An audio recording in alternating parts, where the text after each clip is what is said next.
Oi, tudo bem? Vamos continuar os estudos de literatura brasileira, das origens aos nossos dias, do José de Nicola, editora Scipione, 1996. Nós estamos no capítulo 7, Romantismo, Prosa, e hoje vamos falar do teatro romântico, que tem um representante muito importante nesse período. É no romantismo também que se define o teatro nacional, e deve-se a Gonçalves de Magalhães, mais uma vez, o papel de pioneiro. Gonçalves de Magalhães foi o pioneiro da introdução aqui no Brasil do romantismo, com a publicação da revista Niterói, lá em Paris, em 1836, e também do livro Suspiros Poéticos e Saudades. Em relação ao teatro, também, no ano de 1838, representou-se o drama que ele escreveu, chamado Antônio José, ou O Poeta e a Inquisição, considerado o marco inicial do teatro brasileiro. Então, Gonçalves de Magalhães foi muito importante, que nós estamos estudando aqui, de introduzir, né, além da poesia romântica, ele introduz também o teatro e comenta sobre literatura romântica. E mais uma vez se repete o fenômeno. A Magalhães resta a glória de ter iniciado o teatro, mas a consolidação, como acontecera com o Gonçalves Dias na poesia, deve-se a Martins Pena, que é o autor, escritor, teatrólogo que vamos estudar hoje. É o grande representante do teatro romântico. As suas comédias de costumes, ele traz para nós o lado importante desempenhado aí na estrutura literária brasileira, né, principalmente no teatro. Nós temos, na época, o grande ator João Caetano, que representava as peças teatrais desse período. Eu quero lembrar das grandes companhias francesas e inglesas que vinham aqui para o Brasil nesta época do Império, do Segundo Reinado. A grande atriz francesa Sarah Bernhardt esteve aqui no Brasil, representando também. Então, assim, o teatro estava em polvorosa aqui no nosso continente, e o Martins Afonso, o Martins Pena segue essa tradição de trazer com os dramas, né, todo esse contexto importante de representação teatral, e é ele que nós iremos estudar hoje. Martins Pena, deixa eu mostrar uma gravura baseada numa foto dele, né? Esse é o Martins Pena. Eu falei Martins Afonso, Martins Afonso é outro. É um das capitanias hereditárias, lembra? Esse é o Martins Pena, teatrólogo.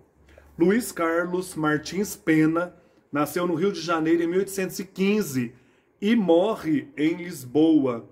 Vindo da Europa para cá, ele para em Lisboa em 1848. Ele morre muito novo. Ele foi o nosso primeiro autor popular. As suas comédias são hoje representadas ainda com sucesso, dada a sua atualidade, um caso raro. Sem nenhuma influência, embora alguns dizem que Molière, grande teatrólogo francês, o influenciou, ele inaugura um gênero aqui no Brasil, a comédia de costumes, criando tipos e situações com uma sutil sátira social e um realismo ingênuo, sendo comum a comparação com Manuel Antônio de Almeida e as suas Memórias de um Sargento de Milícias. Já temos vídeo aqui no canal, no nosso curso, sobre a importância desse livro do período romântico, mas que já tem tendências pré-realistas. O crítico Silvio Romero nos dá um testemunho que sintetiza toda a importância da obra de Martins Pena. Diz o Silvio Romero: se se perdessem todas as leis, escritos, memórias da história brasileira dos primeiros 50 anos deste século XIX e nos ficassem somente as comédias de Martins Pena, era possível reconstruir por elas a fisionomia moral de toda essa época. Então, se o crítico mais ferrenho da época, o Silvio Romero, diz isso, quer dizer que essas peças trazem toda uma leitura da sociedade da época aí do Segundo Reinado. Realmente isso só foi possível graças ao profundo grau de observação do autor. o que lhe possibilitava criar tipos irônicos, engraçados, caricatos, mas encontrados em quaisquer ruas do Rio de Janeiro.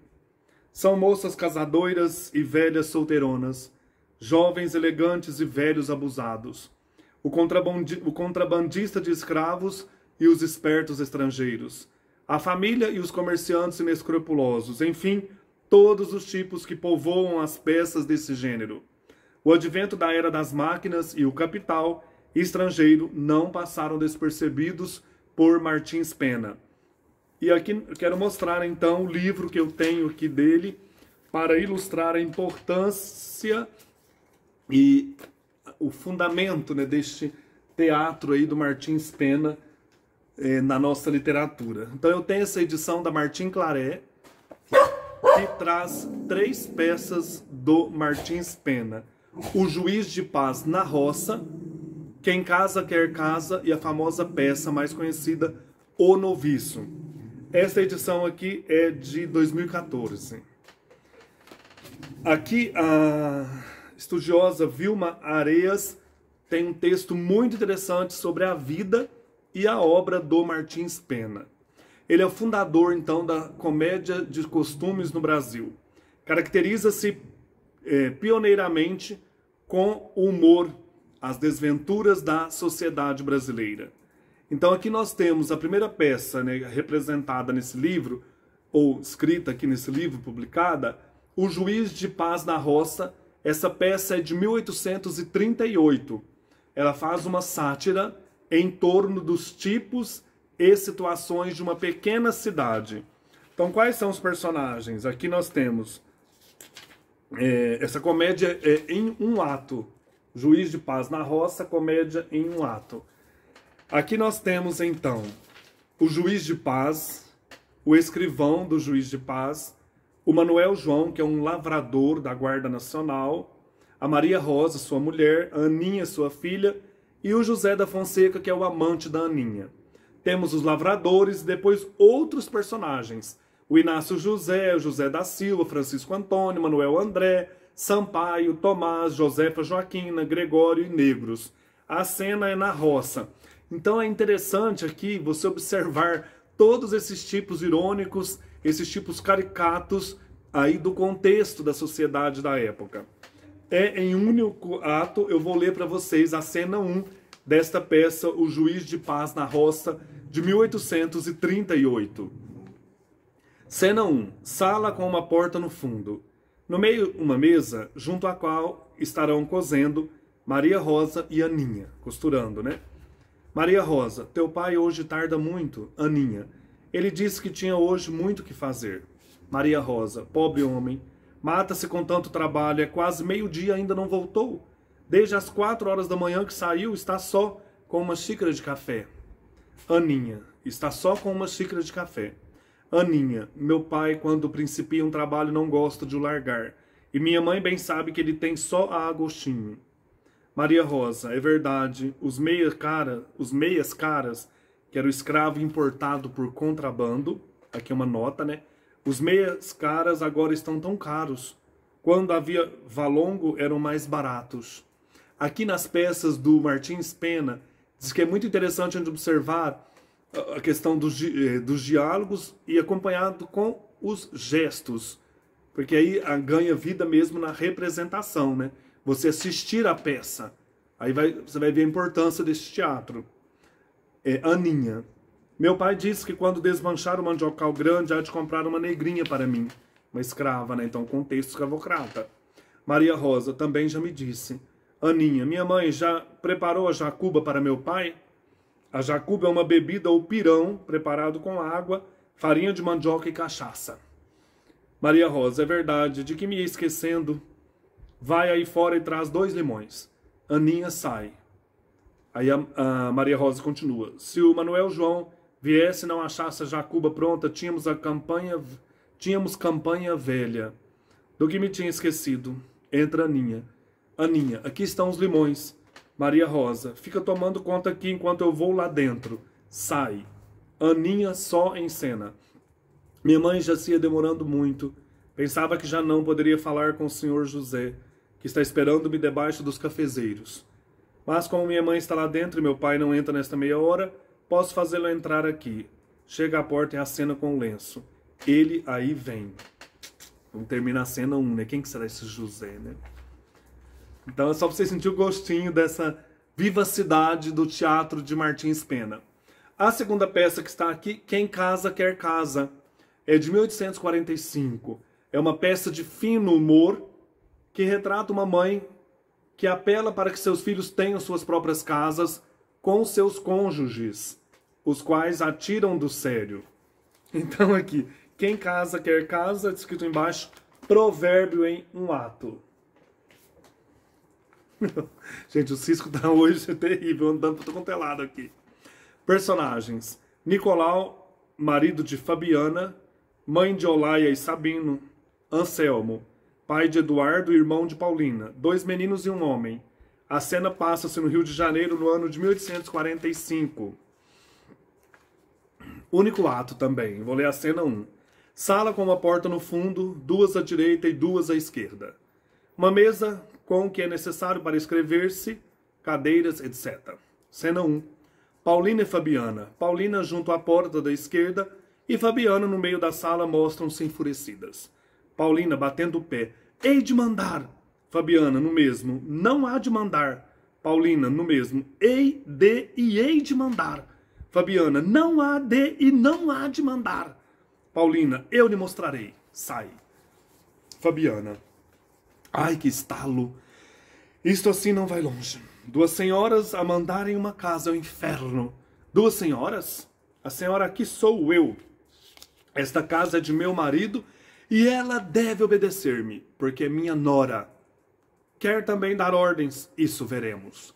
Então vejam os gestos caricatos, né? A sogra querendo mandar na casa da nora. Paulina aparecendo à porta. Hei de mandar e hei de mandar. Tenho dito. Sai. Fabiana, arrepelando-se de raiva, né? Ora, eis aí está. Para que se casou meu filho e trouxe a mulher para minha casa. É isto constantemente. Não sabe o senhor, meu filho, que quem casa quer casa? Já não posso, não posso, batendo o pé. Um dia rebento, então veremos. Tocam dentro Rabeca. Ai, que lá está o outro com a maldita Rabeca. É o que se vê. Casa-se meu filho e traz a mulher para minha casa. É uma desavergonhada que se não pode aturar. Casa-se minha filha e vem seu marido da mesma sorte morar comigo. Nossa, mulher, essa sogra aqui já tá com a nora e o genro, né? É um preguiçoso, indolente que para nada serve, né? Fica ela tocando Rabeca.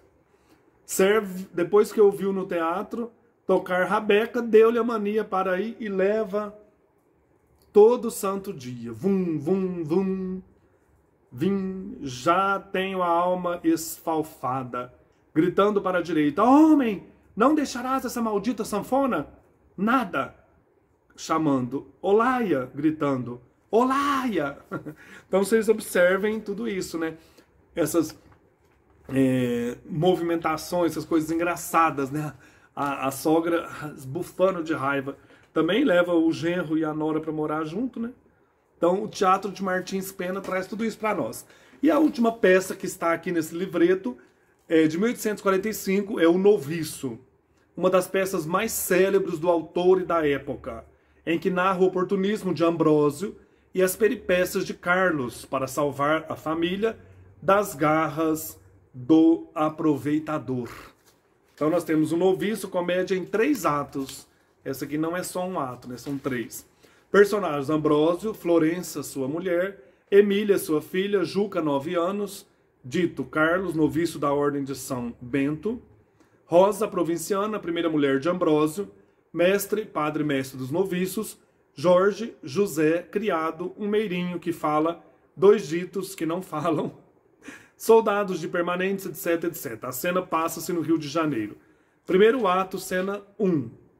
Sala ricamente adornada. Mesa com solos, mangas de vidro, jarras com flores, cortinas, etc, etc. No fundo, porta de saída, uma janela, etc, etc. A cena 1 só tem uma fala que é do Ambrósio, só de calça preta e chambre. No mundo, a fortuna é para quem sabe adquiri-la. Pintam na cega, que simplicidade. Cego é aquele que não tem inteligência para vê-la e a alcançar. Todo homem pode ser rico se atinar com o verdadeiro caminho da fortuna. Vontade forte, perseverança e pertinácia são poderosos auxiliares. Qual homem que, resolvido a empregar todos os meios, não consegue enriquecer-se? Em mim se vê o exemplo. Há 8 anos eu era pobre e miserável, e hoje sou rico, e mais ainda serei. O como não importa, no bom resultado está o mérito. Mas um dia pode tudo mudar.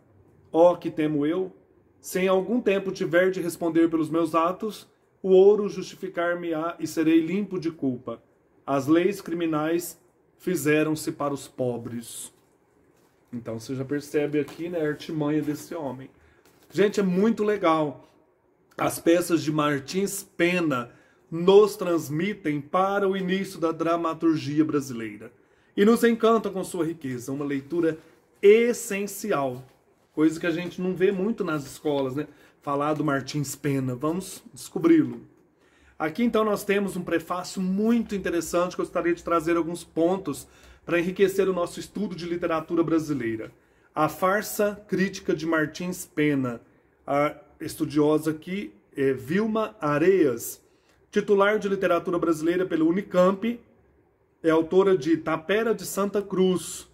Ela faz uma análise da obra de Martins Pena nesse livro de 1987, editora Martins Fontes, São Paulo.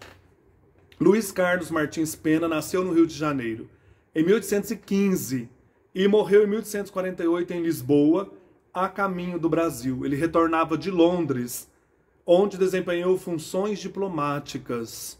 O clima inglês agravou sua tuberculose, doença comum e fatal no século XIX. Então nós temos aqui mais um autor, mais um escritor que morre jovem. Gente, isso quando a gente não estuda, eu, por exemplo, quando estudei muitos anos atrás, eu não atinava, né? Morreu com 30 e poucos anos, como outros escritores que nós já vimos aqui. Sem fortuna, órfão e sem acesso ao grupo de intelectuais que rodeava Dom Pedro II, Martins Pena foi encaminhado às aulas de comércio. Formou-se com brilho, mas sem vocação. Pouco depois conseguiu estudar com professores franceses na Academia de Belas Artes, adquirindo conhecimento de pintura, estatuária e arquitetura. Alguém que estava sempre voltado para as artes. Leu os clássicos e estudou línguas como inglês, francês, italiano. Também estudou música e canto, pois tinha bom ouvido e uma bela voz de tenor. Com tudo isso, afiou os olhos e os ouvidos essenciais para o ofício do teatro e da crítica musical. A princípio, Martins Pena tentou driblar sua vocação cômica. Assim, tentou as formas teatrais que causavam furor na época, o melodrama e o drama histórico. Encharcados de crimes e amores contrariados. Buscava naturalmente o aplauso com gêneros considerados nobres, né? Melodrama, drama histórico. Embora todos saibam que é mais fácil fazer chorar do que fazer rir. Quando seguiu a própria inclinação, foi um sucesso. Ele começou a fazer rir nas suas comédias, né? Exibiu com clareza cômica a situação de atraso do país e o horror da escravidão. Por isso ele sofreu uma forte censura. A edição crítica da sua obra completa e a publicação de seus folhetins de crítica musical em meados do século XX colaborou para o entendimento de seu projeto. Além disso, hoje se conhece a cenografia e os espetáculos populares da época. Então dá para a gente ter uma ideia, né, de como era o teatro com a análise dos teatros, né, das peças de Martins Pena. Tudo isso derrubou os lugares comuns a respeito de Martins Pena, como diziam que ele escrevia mal e sem rigor, que era ingênuo e indiferente a questões sociais, só se interessando pelo baixo cômico. Então isso foi abaixo, essas críticas, né? Mas a verdade é que suas comédias e farsas, às vezes minúsculas, estão longe da simplicidade. Porque são compostas pelos vários fios da tradição teatral. O entremês, a farsa portuguesa, a comédia francesa, a Commedia dell'arte, incluindo-se nesse conjunto o universo popular. Então aqui a gente vê que ele é profundo, né, que ele tem todo esse estudo, todo esse aparato do teatro, nessa influência do teatro europeu. Martins Pena não escrevia mal, estava apenas interessado na prosódia brasileira, como romântico José de Alencar e também como modernista aí, Mário de Andrade. Então ele está interessado em retratar a sociedade. Martins Pena foi um homem de teatro. Isso significa que as peças aqui apresentadas não devem ser lidas como um romance. A leitura tem de ser lenta e atenta ao jogo das personagens, pois o texto do teatro só se resolve na encenação. Ou seja, trata-se de um texto cheio de buracos a ser completado no palco. Então você lê com calma para imaginar os personagens, imaginar a cena, ou se encontrar até a representação, depois assistir ou assistir junto, né? Não sei se tem no YouTube essas peças, com certeza, para você ter uma ideia, né, de como o texto se torna vivo em cena. Daí a importância do diretor e do ator. Na época não havia encenador e Martins Pena desempenhou de certo modo esse papel. Assistia às próprias peças e fazia modificações, adaptando as falas às situações. Muitos de seus manuscritos são exageradamente emendados com várias versões. Então aqui nós temos todas essas 3 grandes peças dele, né, neste livro, e é importante, né, observarmos toda essa riqueza do teatro de Martins Pena. Voltando aqui, O Juiz de Paz na Roça foi a primeira tentativa brasileira a concorrer com os entremeses que finalizavam ou entremeavam com números musicais. O prato principal, em geral, um drama ou tragédia. Então essa peça ela era para ser representada entre um drama musical e por isso que é entremeses. É uma peça rápida para alegrar, vamos dizer, um drama histórico. Então, de repente, coloca esse entremeses ali para melhorar o ânimo do povo, né? Reparem que esta primeira pecinha se encerra com um final feliz próprio da comédia e também com música e dança animada como no entremés. Nos programas chamava-se atenção para os números musicais, tal a sua importância. Então aqui nós temos a combinação de estrutura da comédia com o contexto brasileiro. A roça, isto é, a periferia do Rio. A figura do juiz, o juiz de paz na roça, né, de longa tradição cômica, vai amarrar as duas partes.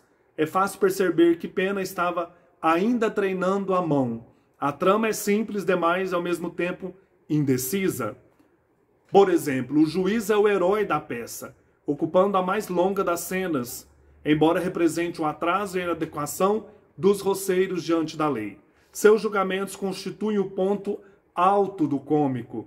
Entretanto, o verdadeiro sujeito da peça é Aninha. Ela distrai a mãe para receber o namorado em casa, lembra a primeira cena? Insiste no casamento, rouba a chave do quarto. O próprio juiz se espanta, né? A menina não perde a ocasião. Em suma, ela é quem age. Ela já está na primeira cena lá. Seu enredo é simples, as informações do contexto pesam muito. A figura do juiz exibe em última instância a injustiça da sociedade. O juiz aqui, gente, é um lavrador pobre cooptado pelo poder.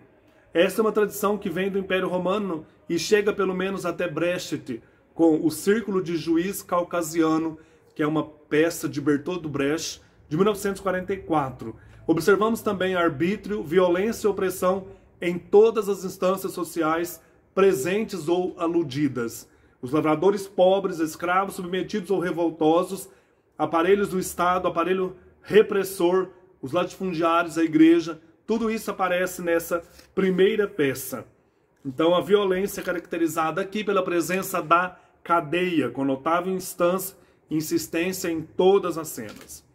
Depois nós temos aqui a outra peça interessante, né, que a autora vai analisar, que é esta peça, O Noviço.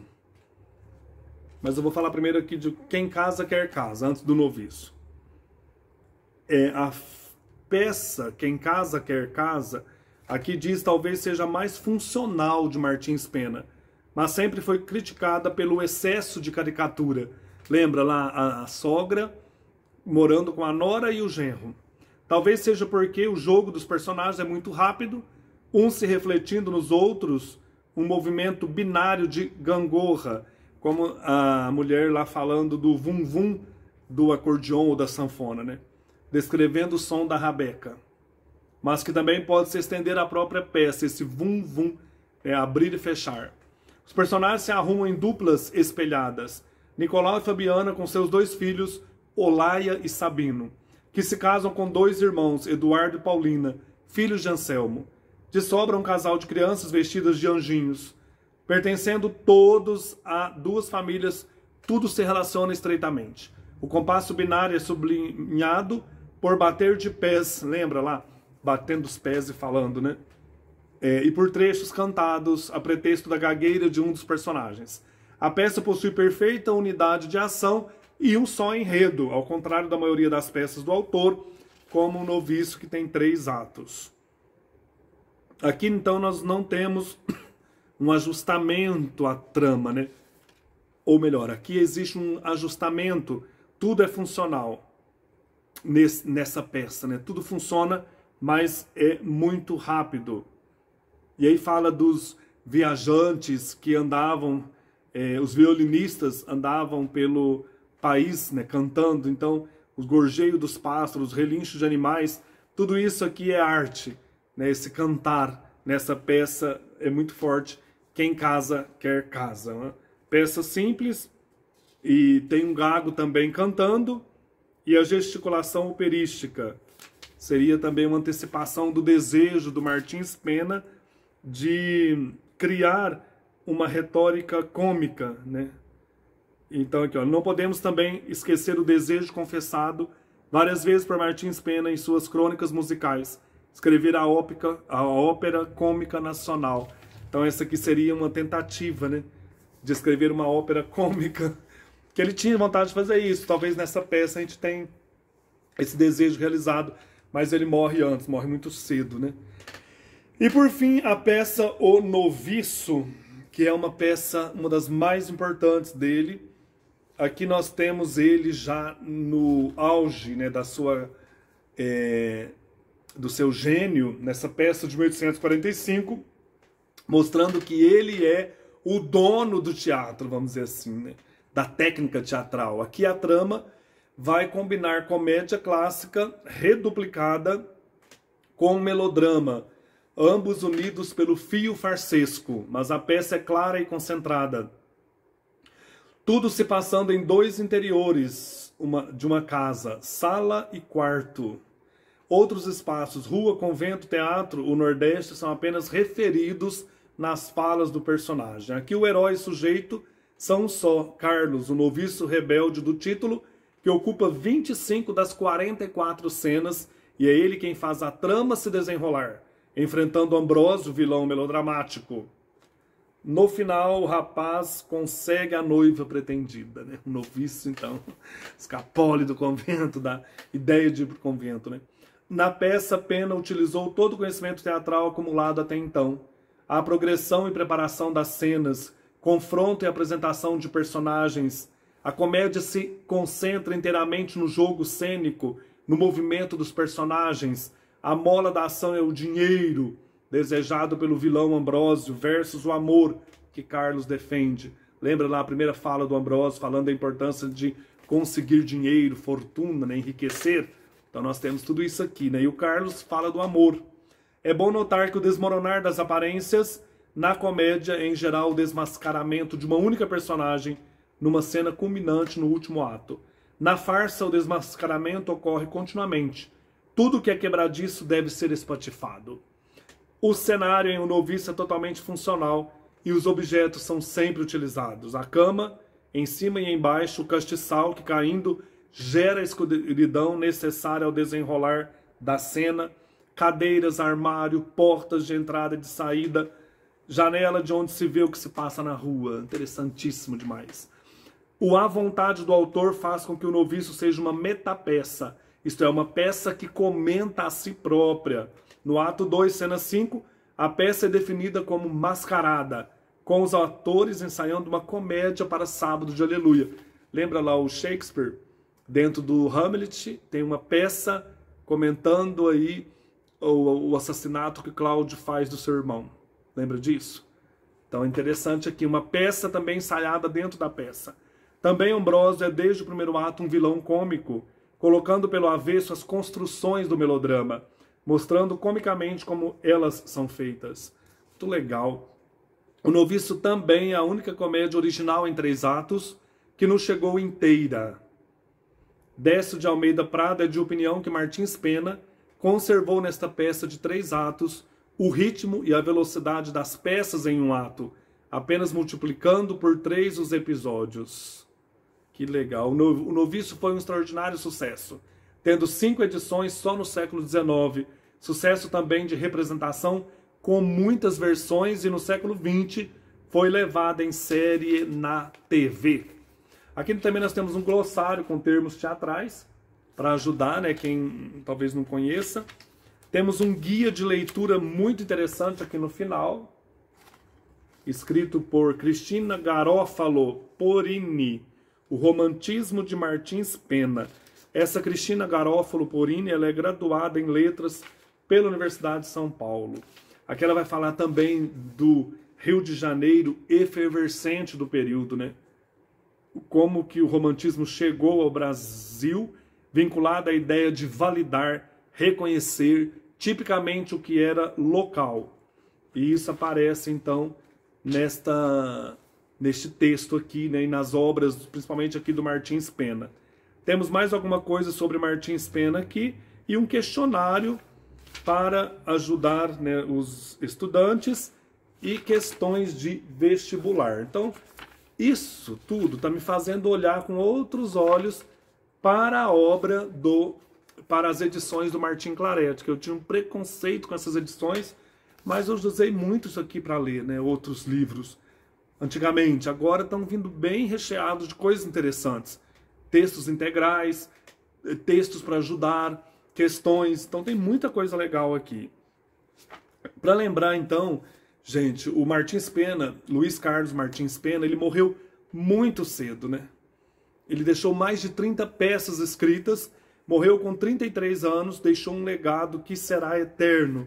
Estava voltando aí de Londres para o Brasil e parou em Lisboa, e lá ele morre em consequências do agravamento da tuberculose.